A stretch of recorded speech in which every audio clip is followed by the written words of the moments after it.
we had one guy from our organization with another army commander that was already there, and he said, okay, this is a very dangerous area. There's a lot of terrorists walking around. We do not know who is terrorist and who is not, because a lot of them also disguise as army soldiers and policemen. So we give you a location where we know there's a lot of injured people, and you just go there. You do not stop in the middle of the road, no matter what. No matter what.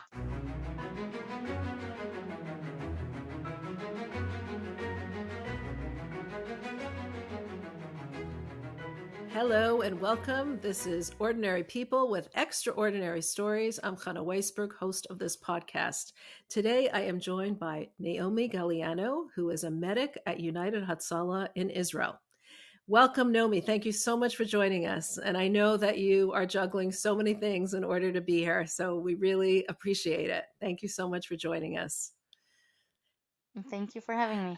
So, Nomi, you're a medic at United Hatzalah. Can you tell us a little about what does that mean? I mean, on a general basis, and then we'll get into what it means now. But what is United Hatzalah, and what is it that you do there? Okay, so United Hatzalah is today is more of an international nonprofit organization for medics, paramedics, doctors, nurses that wants to volunteer on their own time in their own town or life environment to give the first medical assistant in any type of case, in any type of medical emergency. Wow. So you could be called anytime to come and help somebody medically. As long as I'm the closest one to give the first call. The most important purpose of our job, all of us are volunteers, so of our volunteering is to be there before the ambulance. So if I'm close enough to a situation, to a case, to a medical emergency, less than 2 minutes, or our goal is 1 minute Wow. arriving Wow. time, then I'll be Wow. there. We have a special radio. It's also a satellite, sort of a satellite phone, connected to GPS at all times, even if it's on silence, and it attached it and it sees where I am. So if the police get a call, or MDA get a call, or us getting a call of an emergency near me, the system will see that I'm the closest, and it will just start beeping like crazy. Wow. And I could see over there, it will tell me it will take you 35 seconds to get to that Wow. place. So you'll just drop whatever you're doing, whatever you're with, and you'll just go run to help the person. Yeah, I try my best to do that. Sometimes I can't, and of course, I have a special button that I can press. I cannot go now, and it will immediately go to the next person closest. This person probably got the message the same time I got it, just in Right. case. Um, Most of the people in the between the at least 5 kilometers will get that Mm-hmm. message. Usually, you know where you're at, and you know if you're close or not. And if you, of course, and if you're closer, you get even a double message, so you will know you're the And closest. this is all day, all night, anytime? Emergency can happen all the time, Anytime. every day Wow. and night. So it wakes Yes, you up in the middle of the night and you just go running. if I You can. can, Right. and yeah, Right. yeah, yeah. It happened already. Yeah. Wow. So what motivated you to be a United Hatzalah medic? What motivated you to volunteer? It's all a volunteer position. It's not paid.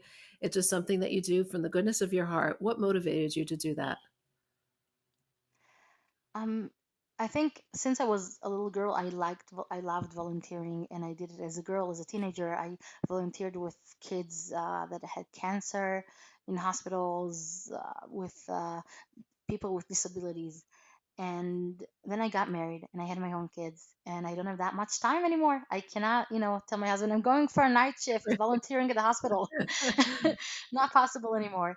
And then life continued, and I started out to be a doula to support women that give birth naturally. And all the time, I had friends that were already medics, and they always told me, "You have to do it. You have to do it." And every time I had a different excuse. Why not? It's not the time. The corona, baby, a pregnancy. Until almost 2 years ago, a friend of mine called me and she said, "I signed you for the next course. You're going next week." Wow. Wow. How long is the course? 6 months, and then another 3 months of internship. Amazing. Wow. And I just want our audience to understand. So you have children. How old are your children? I have two children, two boys. One of them is 6 years old, and the little one is 2.5 years old. So your life is quite full. A 2.5 year old and a 6 year old. Life could be two boys. Like life could be pretty full. You also work. You work. Which we'll get Yeah, into that afterwards. Um, so Nomi, yeah. you have quite a big busy life. You have two children, two boys, and yet you do this. I just want our listeners to understand, and to just thank you for what you're doing. That you're doing this such a beautiful job, such a beautiful work that you're doing, so altruistic despite your busy life. So thank you. Now tell us a little about how things have changed with what the situation is now since October 7th. How have things changed for you as this medic for United Hatzalah? Um, a lot of our protocols have changed. Let's say if we have a situation of a CPR that will happen or occurred while we are outside and there is a siren going on, we will have to stop everything we're doing Mm. and go hide. And in any other normal situation, when you do a CPR and you have some, major crisis and you have to do that process, you do not stop. You continue until you have a doctor comes and says, or is alive Right. or is dead. But you continue, you do your best to save lives. And here we find ourselves in a certain situation where we cannot do the maximum that we know that we can in order to Wow. save a life, which it's a little bit Sure. Oh my devastating. gosh. Wow. That I didn't even think of that. Like here you're in the middle of doing CPR and the siren goes off and you just have to stop. Ha- Wow. Yeah. Have you been having a lot more calls lately? Yes. I think I don't know if it's good or bad. It for sure positive because we get more calls for house births because women in the late pregnancy they apparently are too scared Oh now to wow. go to the hospital and they just wait to the last second. And sometimes that last second is it's a little bit too late. So we have a major like I don't know double calls of women around me just giving Wow. birth at home and you're there to deliver. So that's pretty amazing because usually maybe once a month you will get a call, and even then you're probably not going to be the first Sure. one to be there. And and now I got that opportunity, even though I'm a doula. It's a different story to get to a case and To to be the first one deliver. to deliver the Right. baby to your Wow. hands. Be a It's support to the yeah, woman versus actually delivering the baby. Right. Wow. yeah. Is there also more cases because so many men are away in the army?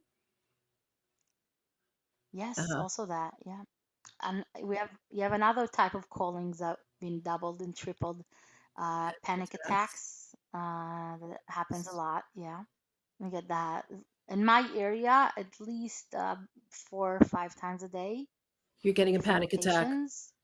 Uh, yeah, we're And getting a why call of a why is panic someone attack. Yeah, panicking? Because so of the siren? Because because maybe he just came from work and on his way home he had a siren and he didn't know what to do or got confused. Or maybe it's a teenager that was at school and had an alarm and had the siren on, and then he got home and he was alone and he got scared and he began to hyperventilate or anything like that.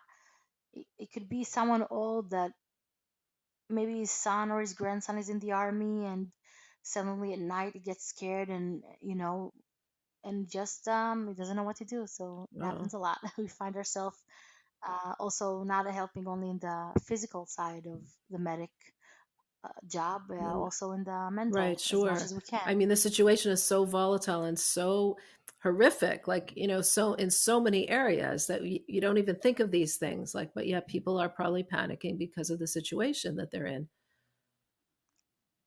Not only that, sometimes we get calls now also from elderly that lives alone, and sometimes at night they Wow. feel lonely. So because we're not profit organization, if they call us, they do not need to pay afterward for the medics or for Mm. the ambulance that came. So they calling. We have a special line. They call us, and we have a few locations that we know that this call is gonna be like, okay, we're probably gonna go and drink some coffee with this grandfather, or have some cookies and tea with Wow. that old lady. Which is sometimes it's fun because you could hear some interesting stories, and you did your part for that night, even if it was Wow, for that's 20 so minutes. special. I mean, I'm just picturing you having tea and coffee when in the middle of the night with an elderly person who just didn't have someone to come there, who just, was using you. Don't tell my husband. Right. Wow. Wow. What happened on October 7th? Were you called? Were you called there? Can you Yes, tell it us a was little called. about Yeah. it? Um, yeah, I'm not gonna go into graphics because I think people heard Mm, and saw.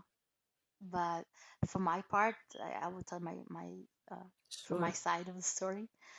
It's Simchas Torah, which is a holiday, and in my community, we get ready to go to the synagogue to dance with the kids. We have special flags they made at school before, a few days before, and we're getting ready, putting nice clothes on. It was early morning, and then we had the siren going on, and okay, it's unusual, but fine. We go into the safe room that we have at home.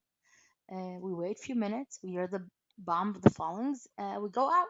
And situations like that, of course, I'm a religious woman, so I do not use electricity during Saturday, during Shabbos. So, but in cases of emergency, in case there is a falling of a missile next to my house, and I'm the first to respond, I have to Sure. have my phone with me to be able to aid.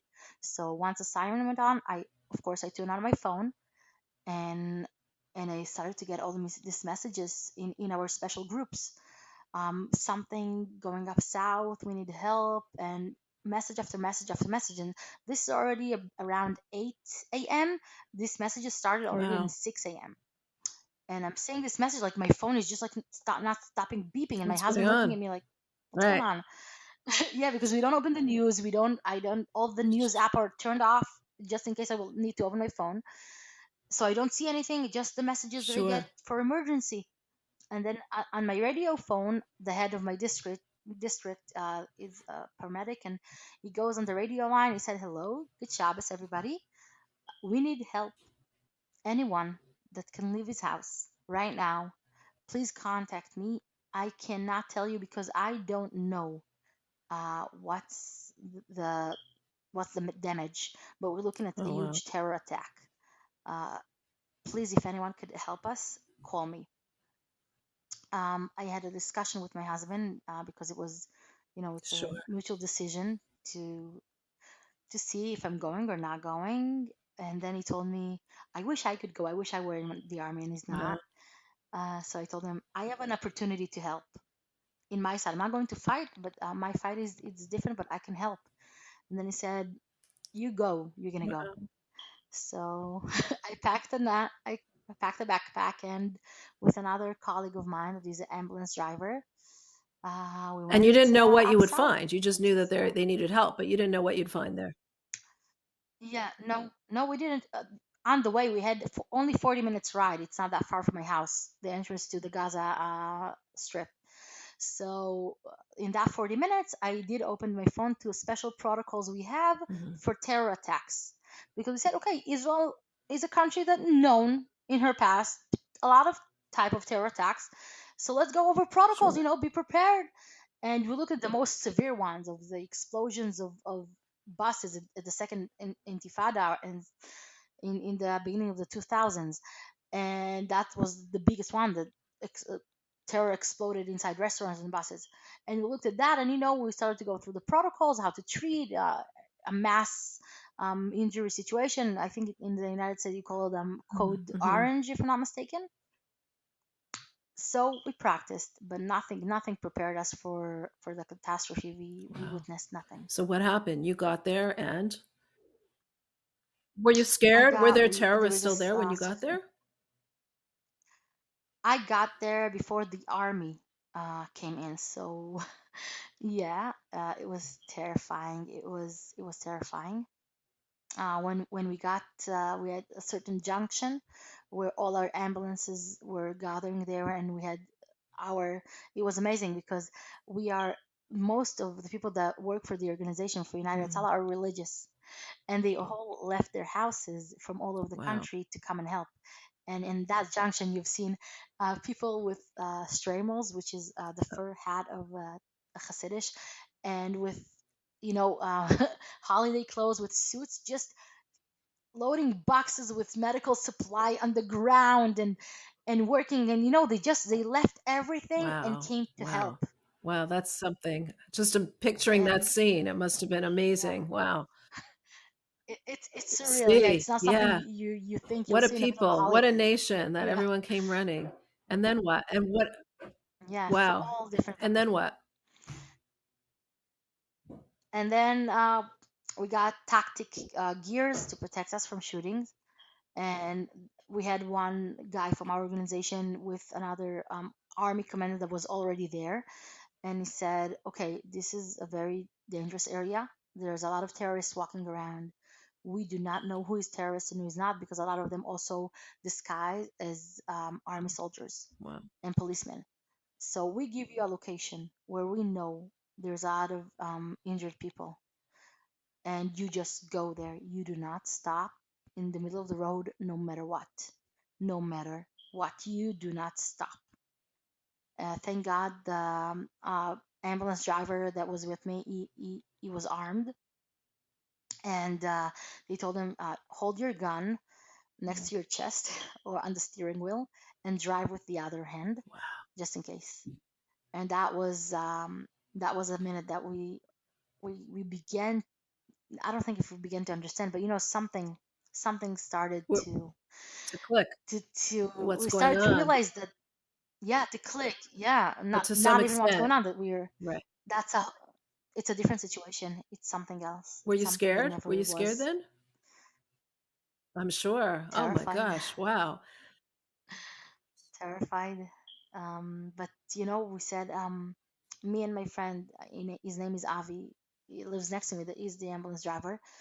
We looked at each other and he said, look, we don't have to, Right. because Right. we volunteers. It's not our job.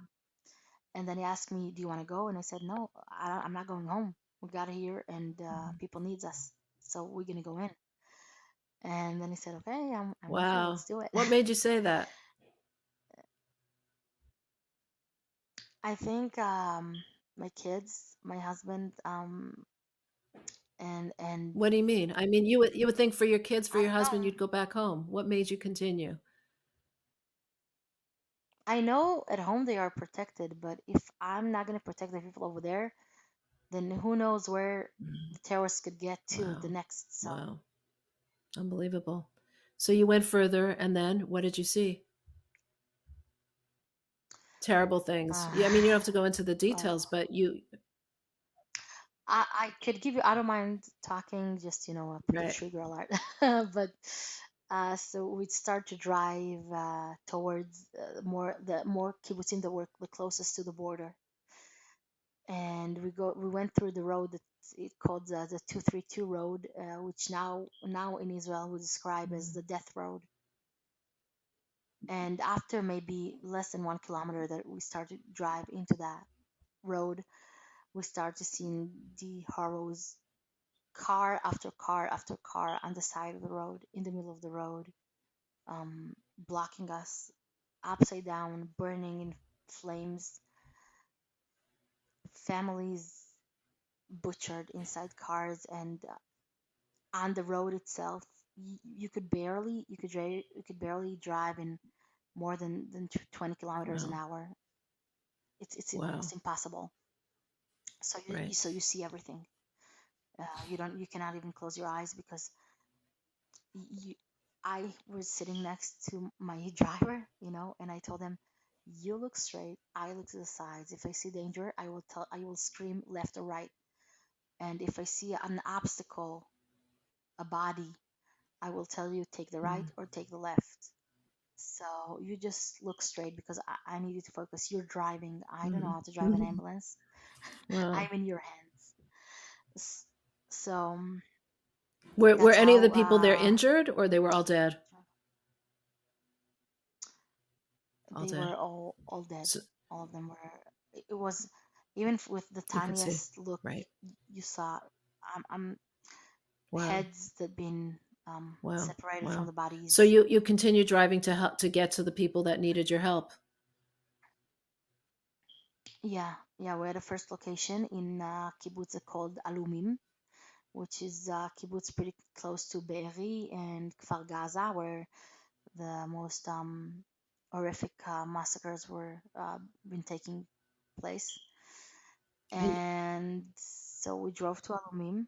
In the middle of the way, we got a call that there is an exchange of fire 200 meters next to us. So we have to go to the closest one kibbutz before, which is called Saad, because right now it's one of the only kibbutzim in the areas that have full Israeli control. All the others had almost wow. full control of the Wow. Hamas. So we stopped at Saad, and before the gate of the kibbutz of that village, and the megaphone they screamed at us, "Take your weapons down, put your weapons down, get out of the ambulance, hands in the air, identified as Jews. You have Oh, 10 because they seconds." didn't know if you were Hamas or the Israeli So army. so we get out of the ambulance, hands shaking, like putting our hands up, and then we're like looking at each other, and we start to scream Shema Israel, because that's the only thing that Of that course. comes to your head. Like that's not gonna help. You're gonna scream we're Jewish. Sure. Maybe they could scream that. So we just start to say Shema Israel, And then they realized that you were there to help. and Wow. yeah, so they opened the gates, they brought us in, and it was a few seconds before the terrorists were where our ambulance was, and the exchange of fire was next to us, and one of the kibbutz soldiers just took me and he pulled me to the ground and told me to lay down and don't get up. And you hear the bullets on top of you. It's like you hear like the whistle of the bullets. Unreal. It's Wow. How long how yeah, long were you that's there was for? so I was there till Sunday night. I went to sleep for 2 hours in the middle of Sunday morning, but I went back and I worked nonstop Till till Sunday Sunday night. night, almost Monday morning, around like I think maybe 5 Wow. a.m. So or you left 4 Sunday a.m. morning and you were there till the next morning almost. No, I left You left oh I left wow. So you're Saturday. there working almost 2 days I straight. left Wow. Saturday. And working nonstop. What what are your thoughts like Yeah, now? You must have nightmares from what you saw. Me too. I do. I have. I, I I told my husband I'm not going to sleep alone. I'm going to sleep with maybe more than 100 and 200 people. I don't know how many going to sleep with me every night, and I'm waking up with them every morning. And yeah, it's hard. I'm receiving treatment for trauma, a Wow. really good one. Wow. Yeah, Wow. but yeah, it's I know it's gonna sound hard, but um this is a second Right. Holocaust.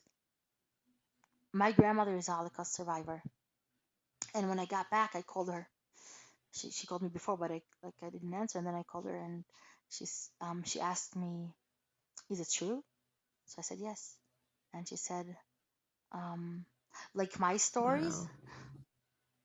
I said yes, and you cannot. And then I started on this. I'm like, all the stories that you hear as a child that they had to run from their homes and they were running after them and they hide in the bushes and they hide under rocks and they went to the forest to hide and they were butchering everybody, You children, saw that. elderly, all like every movie that Netflix likes to make about the Holocaust, and it just every Howard became alive, and I think these terrorists they put Hitler to Mm. shame with what they did in Hmm. 24 hours. Wow. They put it. I can't even Unbelievable. describe it. Unbelievable. What is the mood now in Israel? I mean, it's already it's already more than a month after that. What is the mood that you're seeing? Um, well, there's a lot of good Tell us. things Tell us there, some. and We there's need a lot some of of the good things. hurtful Let's hear things. some of the So, yeah. So the good things, that's what keeps that what What helps is me it? get What up is it every that morning. keeps you going every Uh, morning and keeps you helping so so many people after what you saw? Well, the Jewish nation, we like to fight. We have a lot of arguments. We like to hate each other. It's in our DNA. We can't help it. We hate our neighbors, especially if they are We don't. Jewish. We just argue, right? And We argue. now we argue. I saw her dress. I saw her recipe. Her cake is disgusting. We love and Right. hate in the same amount. So in the past year, a lot of people I know saw that the politics and everything in Israel was horrible, and the nation was torn to pieces. And now I see more and more communities getting together only on the base of them being Jewish, and only on the base of them feeling and hurting and loving for each Mm, other, which is amazing. It's incredible that when I was out there for a week, and a friend of mine, that not even Jewish, she called me, "How are you doing in Israel?" And I told her, I'm out there at the south. I cannot talk." And she helped organize dinner to my house, to my kids, and to wow. my husband, because she figured that if I'm not home, okay, so someone need to do it, and I didn't ask her to do it. And that you see a lot of pretty ultra orthodox that are usually against the army and against the Israeli government, sitting every day learning for the Mhm. success of our soldiers. Each and every one of them have a name of a soldier, or a specific soldier, and they have 24 hours shift after shift after shift of studying and learning and saying Tehillim, and studying from the Bible and from Torah, only for the success of this Right. specific person. And I'm talking about thousands and thousands of the most radical ultra orthodox The you can unity is find. incredible. Yeah. And even from the other side, not religious people, and people that have no connection to religion at all, when they just go to soldiers and ask them what they need. And I've seen them more than once, that a soldier could go into a restaurant or into a cafe, if you have a tiny break from the duty that he's doing right now. And the people just tell him, "You don't have to pay, don't pay, Wow. this is on the house." If they see supermarkets that see women that they know that their husbands is out there fighting for us, tell her, "You don't have to pay for your groceries, Hmm. just take it home." That's that's really And it's heartwarming. incredible. That's really heartwarming.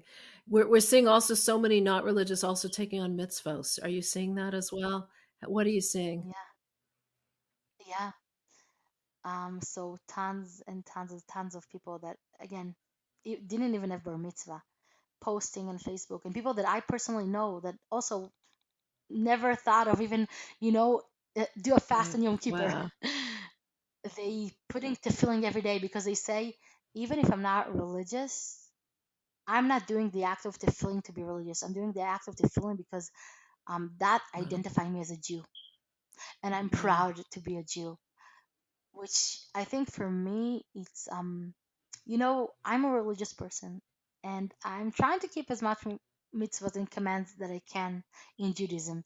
And to see someone that all his life, in his head, to do any one of the commands, it meant become religious. And now it clicked in his head that some of the commands, it's not to be religious, is what Right. identify you as a Jew, and you to be proud of Being a Jew. being a Wow. Jew. That's very special. That's really very special. Incredible. Wow. Um, Nomi, I want you to tell everybody a little bit about what you do in your work. You also work. Can you tell us a little about that? Yeah. So, okay, I have two jobs. Yeah, it sounds like you have um, a lot of jobs. You have your yeah. children, Oh, you have your yeah. family, you have so many things that you do, but tell us a little about your other job. Okay, so I'm a coordinator of national service for kids from special needs, with special needs. Kids, not kids, they're already more than 18, but they are, most of them, Down syndrome, on the autistic spectrum, or CP. They are in a good enough and functioning level, and they cannot do the army, but they want to volunteer. They want to contribute from their time to the country.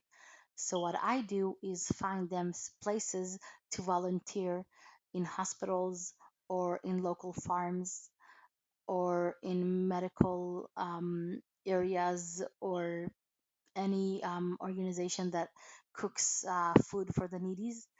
And that's what they do for 2 years. That's their national service. That's Wow, their army incredible. duty.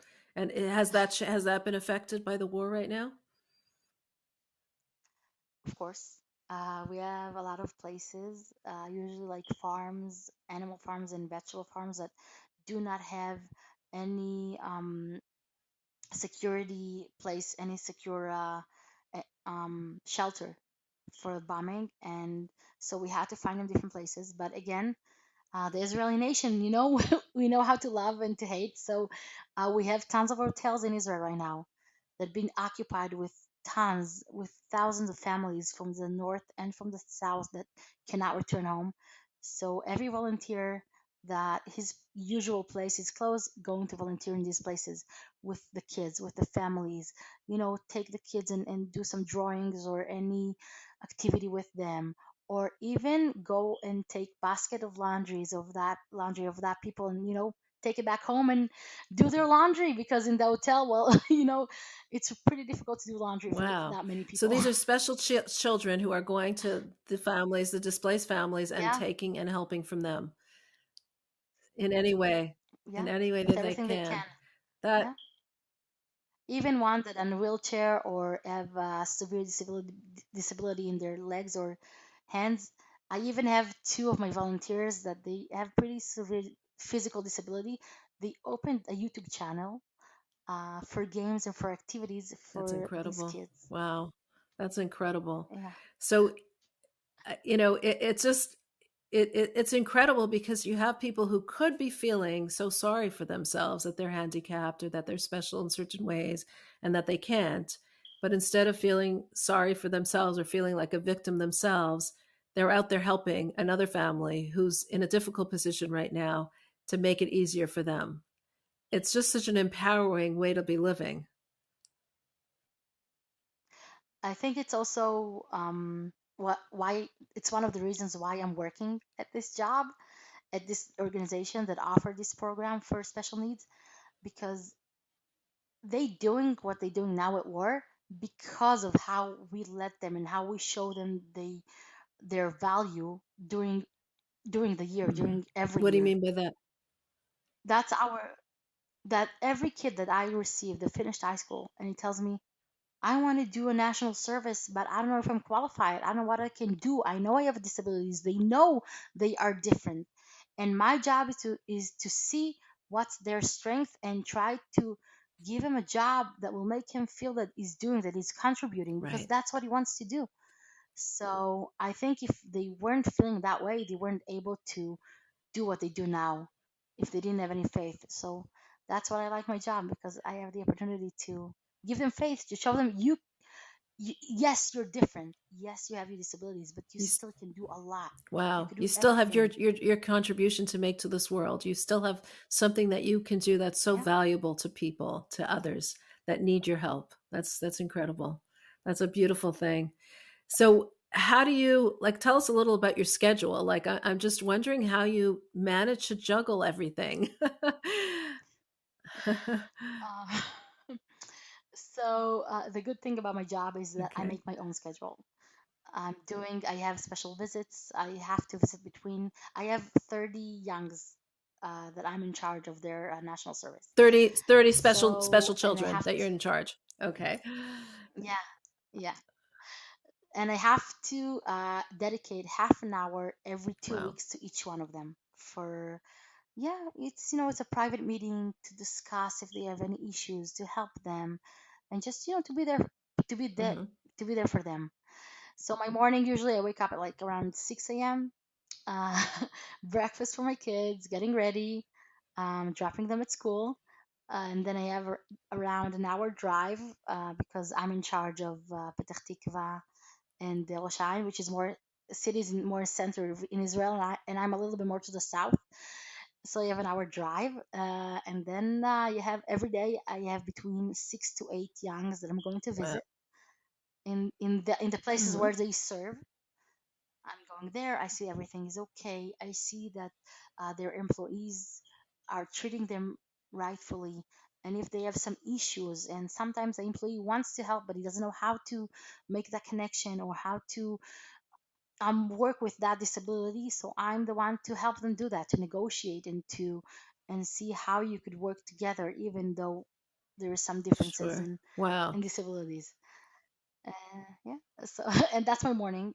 Usually I have my radio on the road, my with satellite on, just in case that if I see a car accident or anything, anyone that needs on the road help, medical help, then I stop and I'll help, and then I Wow. continue on my way. Incredible. Wow. Nonstop helping.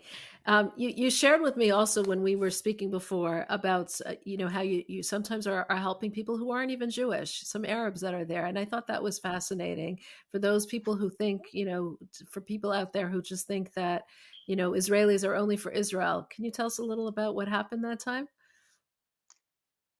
Yeah, first of all, as a medic, I'm there to save life. It doesn't matter who lives, it doesn't matter the gender, the nation, it doesn't matter from where. And yeah, last week, I think it was last week or 2 weeks ago when we talked, um, I was on my way to Jerusalem. I'm also a doula, so I was on my way to one of my clients in the hospital, and right in front of me, I see, a car accident occurred right in front of my eyes. Of course, I stop my car. I'm getting out. I have equipment with me at all times. I have a huge bag that is more than 25 kilos with almost every equipment that you could think of, the first aid that you could do. And I'm starting to see what's going on. The driver, he was a little bit wasn't severely hurt, but he was hurt. He broke, I think he broke a limb. So I'm lying him on the ground. I'm making sure the environment is safe enough for me to treat him. And he's hysterical and he doesn't speak Hebrew. And then he starts speaking Arabic. And then I asked him, Mm-hmm. "Do you speak English?" And he's like, "Yes, some." So I started, to talking to him in English and telling him, "You're gonna be okay. I'm just checking what's going on with you. Um, don't worry. Just stay with me. What's your name?" And then it took some time. It took like 10 or 15 minutes for the Wow. ambulance to get there.